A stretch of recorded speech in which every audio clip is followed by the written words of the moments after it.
Vamos a ver en este vídeo cómo podemos analizar un circuito paralelo RLC. A este circuito le vamos a aplicar un voltaje instantáneo senoidal, dado por la fórmula que identifica esa función senoidal. No vamos a analizar este tipo de circuitos por sus valores instantáneos, sino por sus valores eficaces. El valor eficaz de esta señal senoidal viene dado por el valor máximo, que está representado por V0, dividido entre raíz de 2. Y a este valor eficaz le vamos a dar una fase inicial. Para darle más generalidad al ejemplo, le vamos a dar una fase inicial que va a ser alfa. Por lo tanto, voltaje eficaz con esa fase inicial lo vamos a representar de esta manera. V alfa.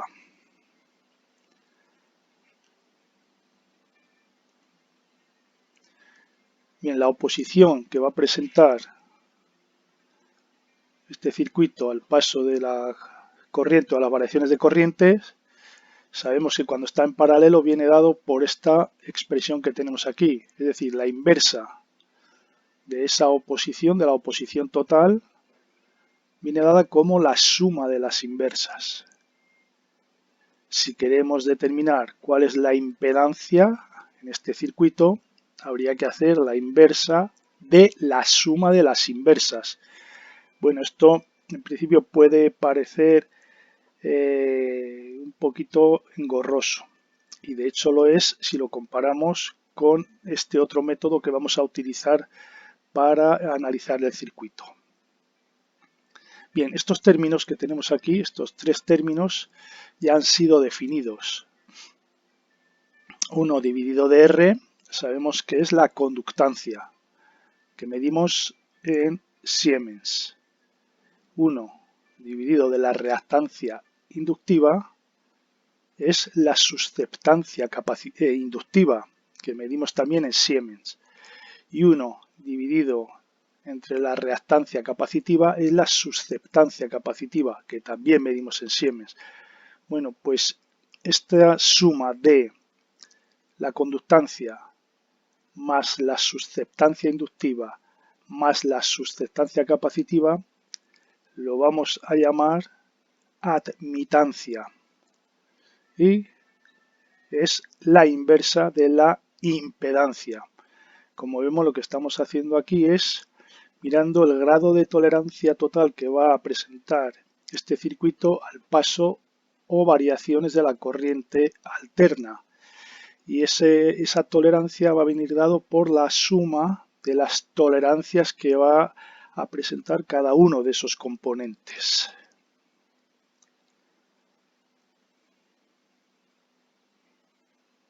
Por lo tanto, tendremos esta expresión que nos determina la admitancia del circuito en función de la conductancia, susceptancia inductiva y la susceptancia capacitiva.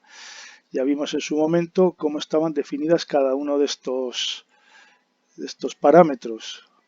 La susceptancia inductiva es la inversa de la reactancia inductiva, por lo tanto, tendremos esta forma de expresarlo. Si es en forma rectangular, tendremos una parte real que es igual a 0 y tendremos una parte imaginaria que es negativa, la inversa de omega L y menos J, es decir, representada en el eje imaginario negativo. Si esa susceptancia la representamos en forma polar, pues tendremos el módulo, que será la inversa de omega L, y el argumento, que será menos 90 grados. Por lo tanto, BL, la susceptancia inductiva, la representaremos siempre a menos 90 grados respecto al eje horizontal, es decir, hacia abajo. La susceptancia capacitiva es la inversa de la reactancia capacitiva. Por lo tanto, estará representada, si es en forma rectangular, en el eje positivo imaginario, J omega C. Y si la tomamos o la representamos en forma polar, tendrá de módulo omega c y el argumento será 90 grados, es decir, siempre lo representaremos en el eje positivo o a 90 grados respecto del eje horizontal, es decir, hacia arriba. Y la conductancia es la inversa de la resistencia, cuyo argumento vale 0, por lo tanto, si lo representamos en forma rectangular, tendrá solamente parte real, que será G. Parte imaginaria será igual a 0. Y si lo representamos en forma polar, tendremos el módulo que valdrá G y el argumento será 0 grados. Bien, pues uniendo todas estas tolerancias, llegamos a la conclusión de que la admitancia tiene, si lo representamos en forma rectangular, la parte real que será G y la parte imaginaria que será omega C menos 1 dividido omega L. Hay que tener cuidado porque esta expresión no es igual que la que obtenemos en los circuitos serie cuando tratamos con oposiciones, resistencias, reactancias, impedancias. No es lo mismo. Para ver la comparación, en la expresión de la Z en serie, esto era una R, esto era omega L y esto era 1 dividido omega C. O sea, hay que tener cuidado, no confundir los términos porque tienen un alto parecido. Entonces, omega C aquí representa BC y menos 1 dividido omega L representa BL, es decir, susceptancia capacitiva y la susceptancia inductiva. Parte real y la parte imaginaria. Si esto lo representamos en forma polar, el módulo será I y el argumento será Φ, el ángulo de desfase entre la V y la I. Si queremos saber cuánto es la impedancia en ese circuito, es decir, cuánto se opone a las variaciones de corriente y de tensión, pues tendríamos la Z, es decir, la inversa de la admitancia, con lo cual el ángulo Φ estaría cambiado su valor positivo a su valor negativo. Bueno, si en el caso de que este fuera negativo, por supuesto este sería positivo. Bien, ¿cómo se determina el módulo de la admitancia? Bueno, sabemos que estas partes, esta parte real y esta imaginaria, conforman un triángulo rectángulo cuya hipotenusa es la I. Por lo tanto, aplicando Pitágoras, puedo determinar cuánto vale el módulo de esa I. Raíz cuadrada de la parte real al cuadrado más la parte imaginaria al cuadrado. ¿Y cómo determino el argumento? Bueno, pues el arco tangente del cateto opuesto, que sería la parte imaginaria, dividido entre el cateto adyacente, que sería la parte real. Bien, si en este caso tenemos 3 elementos, si hubiéramos tenido 2 elementos, pues la parte que corresponde a ese elemento desaparecería en la fórmula. Es decir, si por ejemplo tenemos R y C, aquí tendríamos una G y aquí tendríamos J omega C. Si tenemos por ejemplo RL, aquí tendríamos G y aquí tendríamos menos J1 dividido omega L. Si tenemos solo L y C, pues no aparecería la parte correspondiente a la resistencia, es decir, en este caso la conductancia.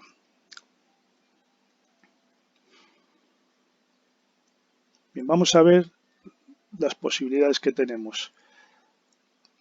La BC, la susceptancia capacitiva, la representaremos siempre, como he dicho, a 90 grados.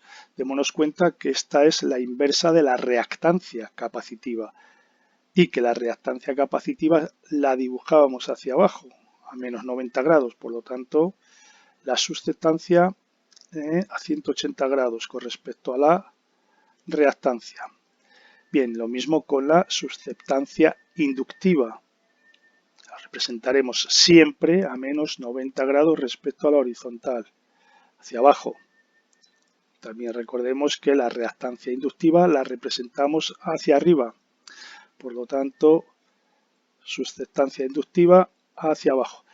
Y la conductancia pues va a tener el mismo argumento que la resistencia, es decir, la representaremos a 0 grados positivo. Bien, en este caso, en este circuito, vemos que tiene más módulo la susceptancia inductiva, vemos que es mayor. Por lo tanto, a la hora de hacer la suma de estos dos vectores, tendremos una resultante de un vector que va a tirar en el sentido de la susceptancia inductiva, es decir, en este caso hacia abajo. Esa será la resultante de sumar BC y BL. Pues sumando la BC más la BL, tendríamos esta resultante, y a eso sumándole la G, que está en cuadratura, pues tendremos la admitancia, es decir, tendríamos este valor y también tendríamos el argumento phi. Bien, otra posibilidad, al igual que antes, BC siempre hacia arriba, BL siempre hacia abajo y G siempre horizontal positivo. En este caso vemos que la BC es mayor que la BL. Entonces, al sumar BL y BC, que se pueden sumar de forma lineal, tendremos un vector resultante en el sentido de BC, en este caso hacia arriba. Y si a ese BL más BC le sumamos la G, la conductancia, pues obtendremos el valor de la admitancia y el argumento phi. Bien, vamos a observar ahora estos dos gráficos porque puede parecer que estamos repitiendo lo que vimos en los gráficos para cuando tenemos un circuito RLC serie y tratamos con impedancias o oposiciones. En este caso estamos tratando justamente lo inverso. Estamos tratando con admitancias, es decir, con tolerancia al paso de la corriente. Entonces, veamos, en un circuito paralelo, ¿qué elemento tiene más influencia? Es decir, ¿qué elemento puede ser el que al final defina si el circuito va a ser inductivo o va a ser capacitivo o va a ser resistivo? Para ello hay que mirar en unos elementos que están en paralelo si los que más se oponen van a influir más o van a ser aquellos que menos se oponen los que van a influir. Para ello tomamos dos extremos. Por ejemplo, si yo coloco una resistencia infinita aquí, por ejemplo, entre aquí y aquí, ya tengo una resistencia con un altísimo valor óhmico, que es esta resistencia del aire. Y vemos que eso no presenta ninguna variación en el circuito. Lo mismo que aquí, es decir, aquí tendría infinitas resistencias entre estos dos puntos, entre el punto superior y el punto inferior, que es el aire. Y eso no presenta ninguna variación en el circuito. Sin embargo, en el otro extremo, una resistencia bajísima, un cortocircuito. Obviamente, si yo pongo un cortocircuito este punto y este punto, lógicamente este circuito deja de tener su razón de ser. De hecho, lo que tendría aquí, una resistencia cero, toda la intensidad iría por ahí y todos estos elementos quedarían anulados. Es decir, que en un circuito paralelo, el elemento que más influye es aquel que se opone menos, aquel que presenta menos oposición. Por lo tanto, analicemos lo que ocurre en un circuito serie, veremos que es justo lo contrario, pensemos en ello. Entonces, viniendo aquí a estas gráficas, si el elemento que más influye es aquel que presenta menos oposición, es lo mismo que decir que es el elemento que presenta más tolerancia. Es decir, en este caso, este circuito, el que presenta más tolerancia es la bobina. Por lo tanto, la bobina es la que presenta menos oposición. Eso quiere decir que en este circuito va a tener influencia la bobina. Por lo tanto, estaremos ante un circuito inductivo, es decir, que el voltaje adelantará a la intensidad. Sin embargo, en este circuito el que presenta menos oposición es el condensador. Dicho de otra manera, es el que presenta más tolerancia.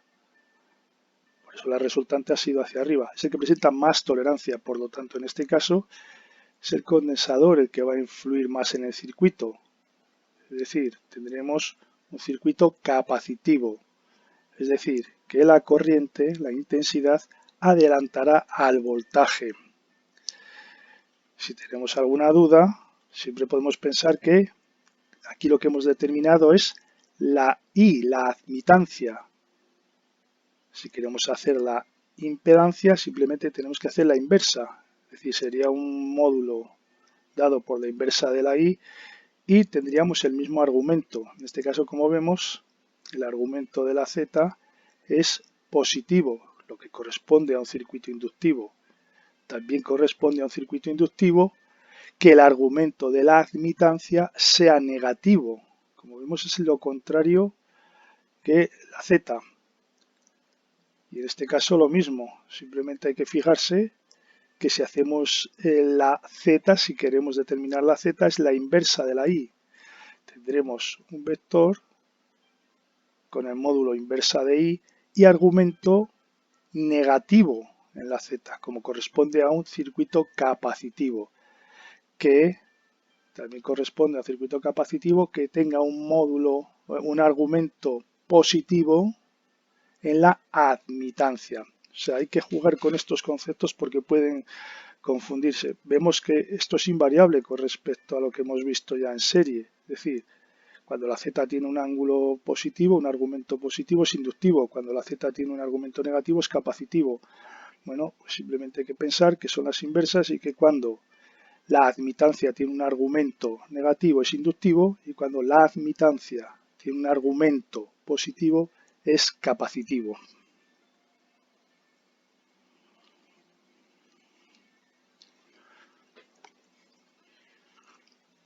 Vamos a ver el diagrama vectorial de voltajes y corrientes en este circuito. Tenemos que la intensidad es igual al voltaje por la admitancia, ya que estamos trabajando con los valores de tolerancias, pues los tenemos ya calculados, trabajamos con ellos. Intensidad, el voltaje con su fase inicial y la admitancia con su ángulo phi, que hemos obtenido cuando hemos calculado la admitancia total. Eso me va a dar un vector que tiene un módulo de V por I y un argumento de alfa más phi. Ojo, porque este phi es el obtenido con la admitancia. Tendremos el módulo de la corriente y el argumento de esa corriente, alfa más phi. Y tenemos que ver que en este circuito, que es paralelo, en el cual tenemos aplicado un voltaje eficaz dado por esta expresión con una fase inicial, ese voltaje lo tenemos aplicado entre este punto superior y este punto inferior. Por lo tanto, todos los elementos que estén entre esos dos puntos están a ese voltaje, a esa diferencia de potencial. Es decir, la R que está entre esos dos puntos está al mismo voltaje, la L que está entre esos dos puntos está a ese mismo voltaje y el condensador que está entre esos dos puntos está a ese mismo voltaje. Es decir, los tres componentes que están en paralelo están al mismo voltaje, están sometidos a la misma diferencia de potencial. ¿Cuánto vale la intensidad por la resistencia? Tenemos el voltaje en extremos de la resistencia, que es el que estamos aplicando. Tenemos también la conductancia. Pues multiplicando la conductancia por el voltaje obtendremos la intensidad. La conductancia, argumento 0. El voltaje que estamos aplicando le hemos dado una fase inicial alfa. Por lo tanto, módulo de esa intensidad, G por V. Argumento alfa. Si observamos el argumento del voltaje que estoy aplicando al circuito y el argumento de la intensidad por la resistencia, es el mismo, alfa. Es lógico, ya sabemos que una resistencia no desfasa el voltaje y la intensidad que lo atraviesa, es decir, no desfasa el voltaje que tiene entre sus extremos y la intensidad que está circulando a través de ella. Por lo tanto, los dos tienen que tener el mismo argumento, es decir, los dos están en fase, la V y la intensidad por la resistencia. Vamos a ver qué pasa con la intensidad por la bobina. Tenemos la susceptancia inductiva y el voltaje. Por lo tanto, haciendo la multiplicación obtendremos el módulo de esa intensidad por la bobina, que es la inversa de omega L, y el argumento de menos 90 grados. Eso será la susceptancia inductiva. Si eso lo multiplicamos por el voltaje que estamos aplicando, obtendremos el vector de la intensidad por la bobina, cuyo módulo vale V dividido omega L y cuyo argumento vale menos 90 grados más alfa. Lo mismo que antes, si comparamos la intensidad que circula por la bobina con el voltaje que tiene en sus extremos la bobina, veremos que la diferencia es que la intensidad por la bobina está retrasada 90 grados respecto al voltaje de la bobina. Eso también lo sabemos. Una bobina retrasa su intensidad 90 grados respecto al voltaje que tiene en sus extremos. Por lo tanto, efectivamente, se cumple la regla. Vamos a ver qué pasa con la intensidad por el condensador. Susceptancia capacitiva por el voltaje que tiene aplicado el condensador. Omega C con un argumento de 90 grados para la susceptancia capacitiva. Voltaje eficaz con una fase inicial alfa para el voltaje que tiene en sus extremos el condensador. Por lo tanto, tendremos una intensidad por el condensador cuyo módulo es omega C y V aplicado al condensador y cuyo argumento son 90 más alfa. Si comparo la intensidad por el condensador con el voltaje que tengo aplicado en el condensador, que es este, veo que la diferencia está en que la intensidad del condensador está adelantada 90 grados. Otra cosa más que sabemos, o ya sabíamos, un condensador adelanta 90 grados la intensidad que circula a través de él respecto al voltaje que tiene en bornes. Es decir, que seguimos cumpliendo la regla. Parece que todo va saliendo bien. Y por el hecho de ser un circuito en paralelo, pues ya sabemos que aplicando Kirchhoff al nudo superior o al nudo inferior, donde queramos, pues la intensidad total que va a absorber el circuito viene dada por la intensidad, la suma de la intensidad de cada una de las ramas. Es decir, que esta intensidad total es la suma de la intensidad que va por la resistencia más la intensidad que va por la bobina más la intensidad que va por el condensador. Y esa intensidad, como determinamos aquí, viene dada por alfa más phi. Hay que remarcar, este phi es el obtenido con la admitancia. Es decir, que si ese phi es negativo, el circuito es inductivo, y si ese phi es positivo, el circuito es capacitivo. Hay que prestar atención a eso para no confundirnos y mezclarlo con los valores que obtenemos cuando los circuitos o los componentes están en serie.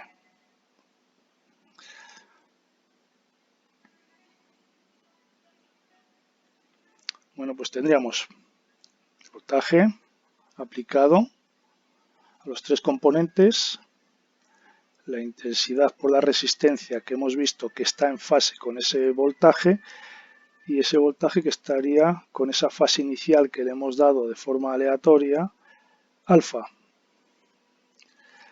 La intensidad por la bobina retrasada 90 grados respecto a ese voltaje, efectivamente como corresponde a la actuación de la bobina. Y la intensidad por el condensador, 90 grados adelantada con respecto al voltaje del condensador, efectivamente como corresponde al comportamiento de un condensador. Como vemos, la intensidad por el condensador y la intensidad por la bobina están desfasadas 180 grados. Y como vemos aquí, la intensidad por la bobina es mayor que la intensidad por el condensador, como corresponde a un circuito inductivo en el cual la tolerancia de la bobina hemos visto aquí arriba que era mayor, es decir, permite de forma más fácil, pone menos impedimento a que haya más corriente. Por lo tanto, efectivamente, si esa tolerancia, esa susceptancia inductiva era mayor, tendrá que pasar más corriente por la bobina. La suma lineal de estos dos vectores me dará como resultante un vector en el sentido de la intensidad por la bobina. Esta será la suma de las dos intensidades. Y sumando la intensidad de la bobina más la intensidad del condensador más la intensidad de la resistencia que está en cuadratura, pues obtendré la intensidad total. Y para el circuito capacitivo,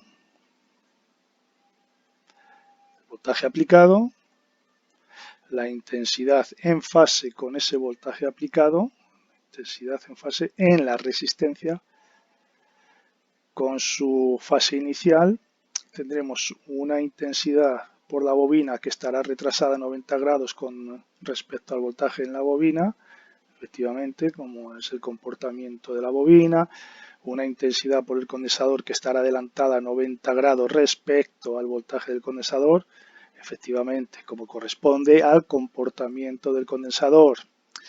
Y, como vemos, en este caso, la intensidad por el condensador es mayor que por la bobina.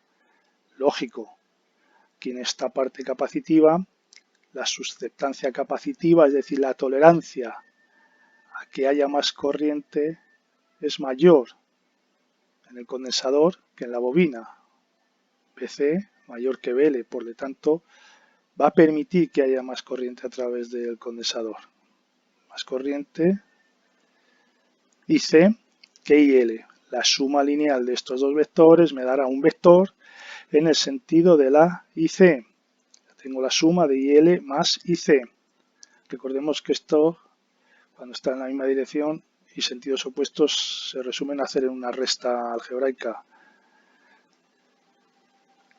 Con sentido en el sentido que mayor sea el término, el vector. En este caso tenemos la IL más la IC. Si a esta IL más IC le sumamos la IR que está en cuadratura, pues obtendremos la intensidad total. Entonces, como vemos, efectivamente, aquí la intensidad total del circuito va retrasada respecto al voltaje total del circuito. Va retrasada un ángulo phi, como corresponde a un circuito inductivo. Y en este caso, la intensidad por el circuito va adelantada a un ángulo phi respecto al voltaje aplicado al circuito. Efectivamente, como corresponde a un circuito capacitivo. Bien, repito, hay que prestar atención, en este caso, a phi, si lo que cogemos es el phi de las admitancias. Negativo, circuito inductivo. Positivo, circuito capacitivo. De hecho, si vemos aquí donde tendríamos que dibujar la intensidad, alfa más phi. Claro, alfa más este ángulo, pero este ángulo en un circuito inductivo es negativo, por lo tanto se convierte en alfa menos phi. Efectivamente, ahí es donde tiene que ir la intensidad. Alfa más phi. Alfa más phi. En un circuito capacitivo, phi es positivo. Efectivamente, sumo los dos y ahí es donde tiene que ir la intensidad.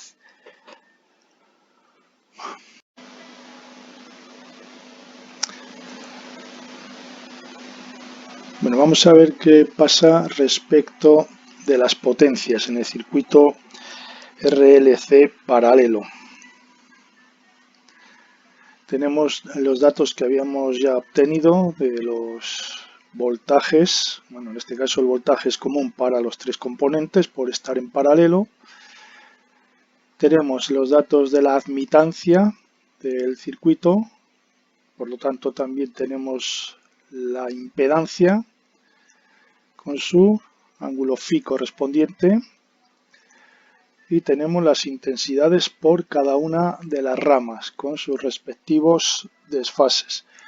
Aquí ya sabemos si el circuito es inductivo o es capacitivo, en función de cómo hayamos obtenido el ángulo phi. Y sabemos que la suma de las intensidades de las tres ramas es la intensidad total. Hemos obtenido que el módulo era I y el argumento alfa más phi. Y, como he dicho, por el hecho de estar los tres componentes en paralelo, los tres están sometidos al mismo voltaje. Bueno, pues determinamos el factor de potencia, como ya sabemos, mediante el coseno de phi, el ángulo que nos presenta el desfase entre la V y la I en ese circuito. Bien, para determinar la potencia activa que va a disipar el circuito, la potencia útil, la potencia que se convierte en trabajo o en calor, como es este el caso, multiplicamos la V eficaz por la I eficaz, es decir, V eficaz que estamos aplicando al circuito por la I eficaz que está consumiendo el circuito por el coseno de phi. Phi me da lo mismo coger positivo o negativo, dado que el coseno me va a dar en los dos casos un valor positivo.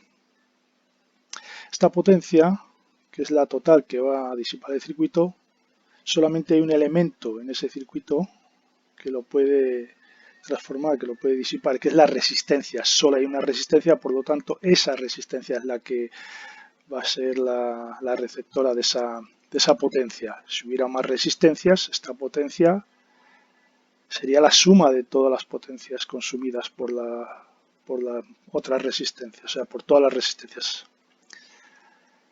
Bien, si yo calculo la potencia de forma individual para esta resistencia, me tiene que coincidir con la total del circuito. Y la potencia que va a consumir o disipar esta resistencia la puedo también determinar mediante esta fórmula aplicada a esa resistencia. Es decir, la potencia en esa resistencia sería el voltaje en esa resistencia por la intensidad que circula por esa resistencia y por el coseno de phi. Phi sabemos que en una resistencia es 0, ya que no desfasa la V y la I. Por lo tanto, coseno de 0,1 me quedaría V de la resistencia por I de la resistencia. Es decir, la fórmula típica de la potencia y todas las fórmulas que se deducen a partir de esa fórmula de VR, IR y la ley de Ohm. Es decir, R por IR cuadrado, VR cuadrado dividido R, y en el caso de cuando estoy trabajando con circuitos en paralelo que utilizo conductancias, pues las asociadas a ellas, es decir, la conductancia por la V de la resistencia al cuadrado y la intensidad de la resistencia al cuadrado dividido de la conductancia. Bueno, pues esa potencia la obtendré en vatios. Bien, vamos a ver qué pasa respecto a la potencia reactiva. La potencia reactiva que voy a tener aquí va a ser la V, igual que arriba, la V por I, pero en este caso por el seno de phi. Si yo ya sé si el circuito es inductivo o capacitivo, yo ya sé el sentido que va a tener esta potencia reactiva, porque esta potencia es la potencia total reactiva. Pero ahora tengo dos elementos que van a transformar esa potencia reactiva. Por lo tanto, esta potencia se reparte entre esos dos elementos. Y sabiendo si el circuito es inductivo o es capacitivo, esta potencia reactiva la pondré a 90 grados, es decir, sentido hacia arriba, si el circuito es inductivo, o hacia abajo, si el circuito es capacitivo. Es decir, siempre representaré la potencia reactiva capacitiva a menos 90 grados, es decir, apuntando hacia abajo, y siempre representaré la potencia reactiva inductiva a más 90 grados, es decir, apuntando hacia arriba. Entonces, repito, sabiendo cómo es el circuito, si inductivo o capacitivo, ya sé hacia dónde tengo que representar esa potencia resultante. En cualquier caso, puede aparecer la duda de qué phi utilizo. Bueno, siempre utilizaré, si quiero representar ya con signo esta potencia, siempre representaré el phi de la impedancia, el que obtenga de la impedancia del circuito. Bien, si quiero determinar por separado la potencia reactiva de cada uno de los componentes, puedo aplicar esta fórmula a cada uno de los componentes, teniendo en cuenta que ahora V por I por el seno de phi, pero es que phi, tanto la bobina como el condensador, desfasan 90 grados. Por lo tanto, phi es 90 grados, seno de 90 es 1, V del condensador por I del condensador o V de la bobina por I de la bobina, dependiendo la potencia reactiva que quiera determinar. Es decir, si quiero la potencia reactiva de la bobina, V de la bobina por I de la bobina y todas las fórmulas asociadas a ella, que salen de aquí y de la ley de Ohm. Eso lo mediré en voltiamperios reactivos. Si lo que quiero es la potencia reactiva del condensador, pues V del condensador por I del condensador y todas las fórmulas asociadas a ella. Como vemos aquí también puedo utilizar las susceptancias inductivas o susceptancias capacitivas, ya que he venido trabajando con ellas y ya las tengo calculadas, puedo utilizarlas ya para la potencia. Bien, repito, la QL siempre se dibujará 90 grados respecto a la horizontal, hacia arriba, y la QC siempre se representará 90 grados, menos 90 grados respecto a la horizontal, es decir, hacia abajo, y la P, como siempre, en el eje horizontal positivo. Bien, en cuanto a la potencia aparente, simplemente tendré que hacer V por I. Ya sé que el argumento de este vector va a ser phi, el phi que haya obtenido o con la admitancia o con la impedancia, sabiendo lo que representa en uno o en otra magnitud. Es decir, si utilizo el phi de la admitancia, pues ya sé que si el phi es positivo es porque el circuito es capacitivo, y si el phi es negativo es porque el circuito es inductivo, al contrario que con la Z. Bueno, pues eso es lo que tendría que tener en cuenta a la hora de representar la potencia aparente. En cualquier caso, esa potencia aparente la voy a obtener también como la suma de la P, suma vectorial de la P, más la Q.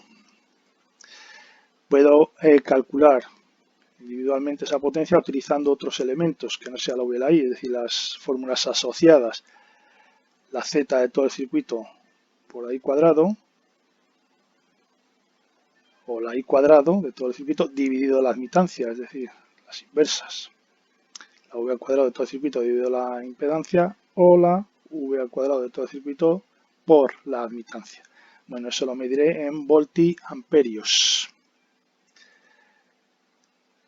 Caso de circuito inductivo, la P, como siempre, eje horizontal positivo, la QL, potencia inductiva a 90 grados, apuntando siempre hacia arriba, la QC, menos 90 grados, apuntando siempre hacia abajo. En este caso, el circuito es inductivo, mayor la QL, por lo tanto, las sumas de estas dos potencias me dará una resultante hacia arriba.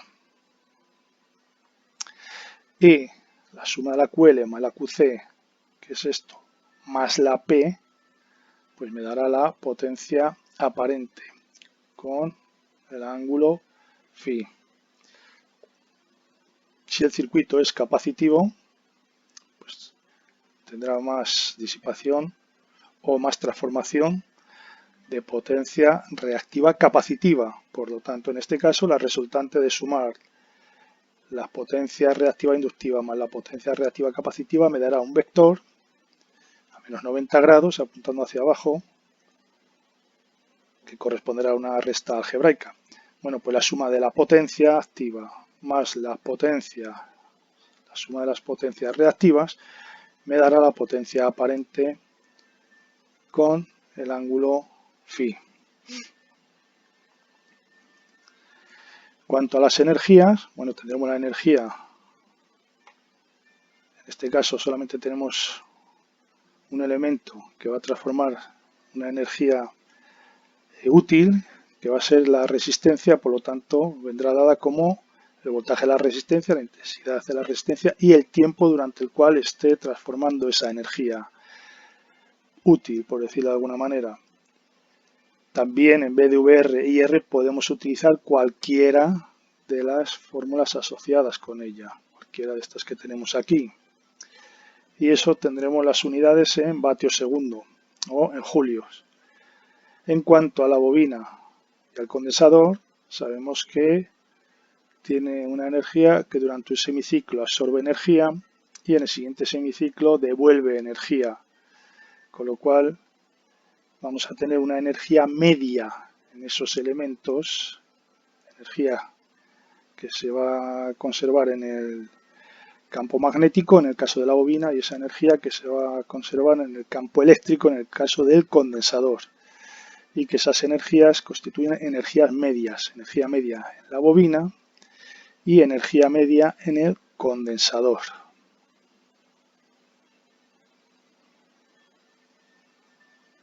Y una comparativa de la representación vectorial con la representación de valores instantáneos, en este caso para un circuito paralelo RLC, con los tres componentes que tenemos aquí. Tenemos un voltaje que estamos aplicando al circuito y como consecuencia de ese voltaje se producirán corrientes por cada una de las ramas. Vemos que el voltaje es común para los tres componentes, ya que esos tres elementos están en paralelo.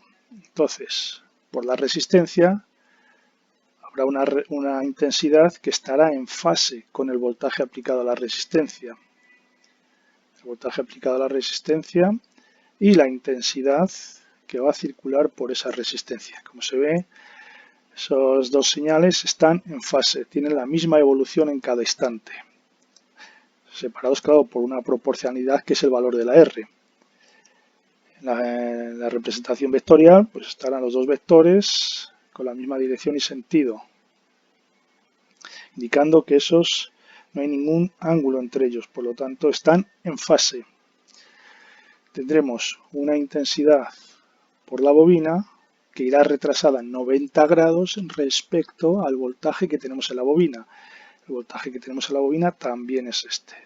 Si tomamos este punto de inicio, evolución del voltaje hacia positivo, aquí, en este punto de inicio, pasando hacia positiva la intensidad de la bobina, pues vemos que ha empezado en esa evolución 90 grados después. Por lo tanto, efectivamente, esta intensidad por la bobina se representará retrasada 90 grados respecto a V de la bobina.